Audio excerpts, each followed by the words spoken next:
Analyser des clichés d'IRM simplement et rapidement, c'est la promesse de Mediair. Que ça soit IRM urologique, neurologique ou du genou, ces algorithmes sont faits pour vous.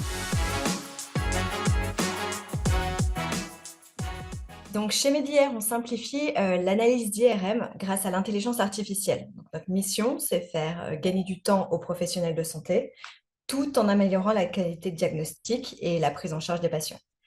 L'IRM, c'est quelque chose de complexe, ça peut prendre du temps, jusqu'à 30 minutes suivant la spécialité. C'est long et c'est très répétitif, surtout quand on se retrouve avec un cas avec beaucoup de lésions à identifier. Donc nous, notre but, les algorithmes qu'on fait, c'est qu'ils vont simplifier cette détection.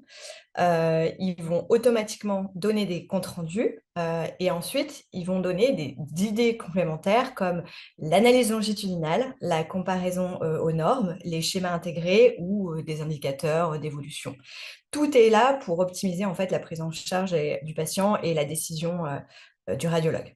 Aujourd'hui, on a dans notre MD Suite, comme on aime l'appeler, 3 algorithmes. On a MD Brain, qui est en neurologie. C'est un des modules les plus complets du marché. Il est en 4 en 1, en fait. Donc, on va retrouver la volumétrie, la caractérisation des lésions, la détection d'anévrisme et la différenciation tumorale.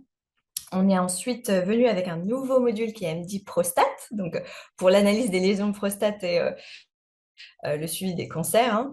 Il va faire la détection des lésions, la classification via PIRADS, mais aussi générer les comptes rendus, dont le fameux schéma qui ne plaît pas à tout le monde.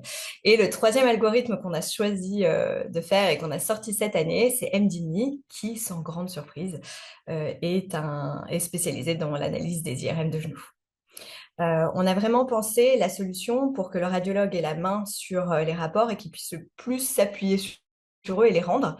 Donc, c'est pour ça qu'on a vraiment travaillé sur une intégration en 2 temps, on va dire. La première, c'est faire de bons partenariats avec des PACS, donc notamment Philips ou Sectra, où l'utilisateur va pouvoir directement modifier les lésions qui ont été trouvées, ajuster les volumes et refaire ses rapports, ou via une interface web qu'on propose qui va permettre la même chose, ainsi que rajouter des données essentielles patients. Alors, par exemple, comme ça, je pense au taux de PSA qui peut être ajouté et qui va calculer automatiquement les volumes de PSA. Bien sûr, il y a les performances qui sont intéressantes de souligner.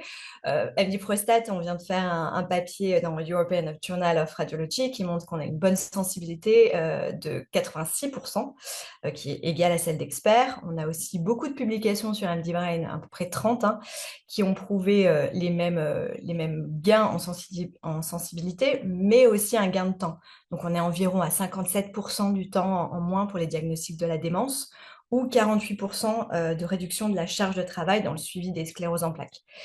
Nos rapports, ils sont standardisés, ils sont clairs, ils sont colorés, c'est un suivi longitudinal, ça permet vraiment de comparer et ça a une vraie valeur quand on va discuter avec le patient, pour le clinicien, pour comprendre l'évolution de la pathologie et aussi pour comprendre si il y a quelque chose ou pas ou s'il faut continuer le suivi. Donc, vous l'aurez compris, ce qu'on nous dit le plus souvent, c'est bien sûr le gain de temps, qui est une évidence et qui a été prouvé. C'est une meilleure communication entre le radiologue, le clinicien et son patient, mais c'est aussi l'harmonisation des pratiques avec des rapports qui sont structurés et tous les mêmes à tout moment. Donc voilà, donc je dirais que Midiair, on ne fait pas que prendre et détecter des choses avec notre IA, mais on améliore aussi, on rend l'IRM plus simple et plus rapide en gros.